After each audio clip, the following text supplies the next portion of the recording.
One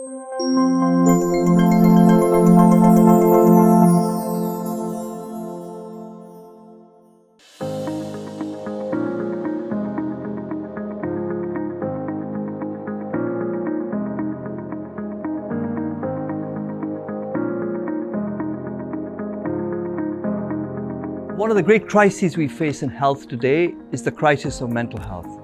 It seems that no matter how much countries spend on mental health care, how many mental health specialists a country has, for example, the US has the most, still every single indicator of poor mental health is getting worse.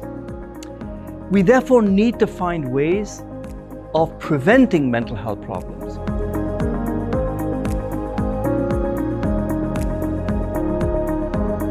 I think science is extremely important in all areas of health, and particularly in mental health.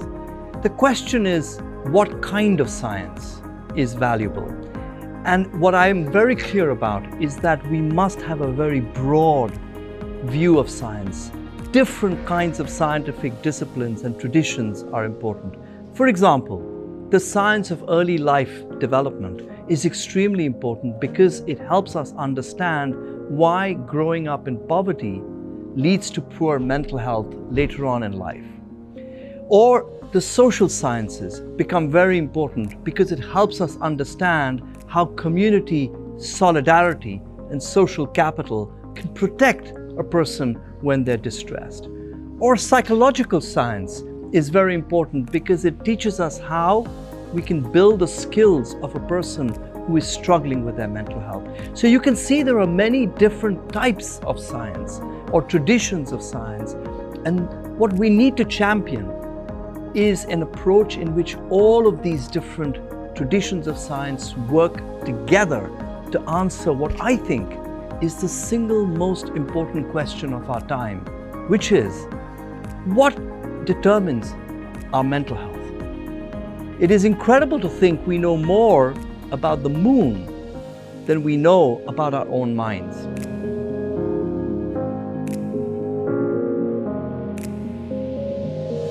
This project is intended to examine the effect of the Bolsa Familia cash transfer program in Brazil on mental health problems in young people in this country, in particular suicide mortality.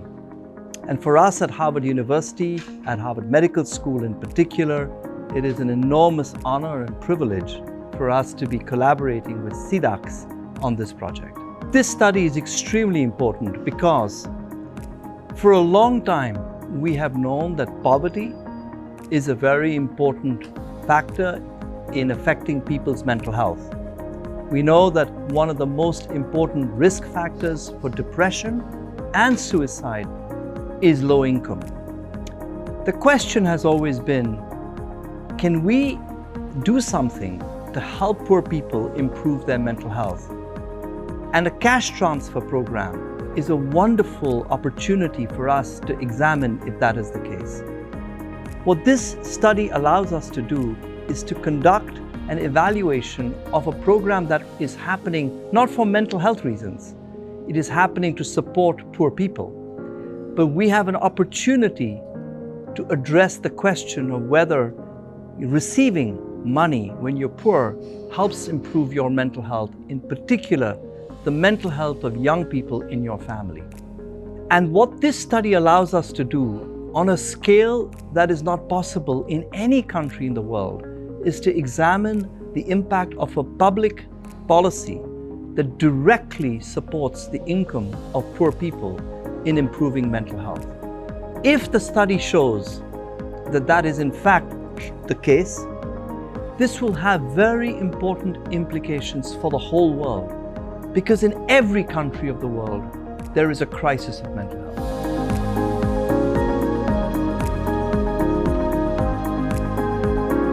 I believe that it's really important to engage policymakers very early in the study. They should be involved even in designing the research questions. But certainly every now and then at a regular interval, you need to present the latest findings of the study to the policymakers so they're constantly aware of what is going on. But I also want to add, you need to also engage with communities. You need to engage with communities who are likely to benefit from these policies. For example, low-income communities. And I think a very sensitive communication strategy is needed to engage those communities because they've already been marginalized by various forces. And so you've got to make sure that you win their trust and you get their voices, like we heard in the workshop.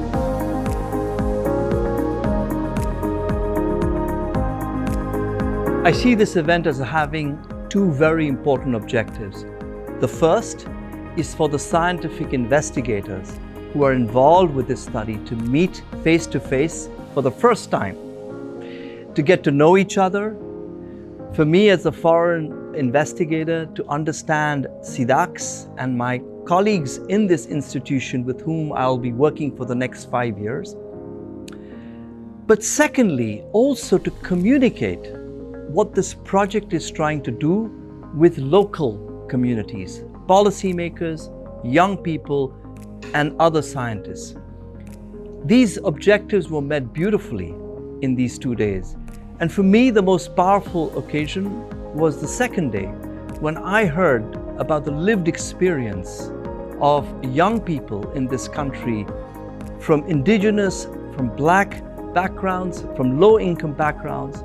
It was remarkable to hear the voices of young people from diverse parts of Brazil speaking about their experiences. These are the most important voices for change. I found their stories extremely powerful because it showed to me that we must go beyond the narrow biomedical approach to mental health if we are going to be able to understand this complex aspect of the human condition.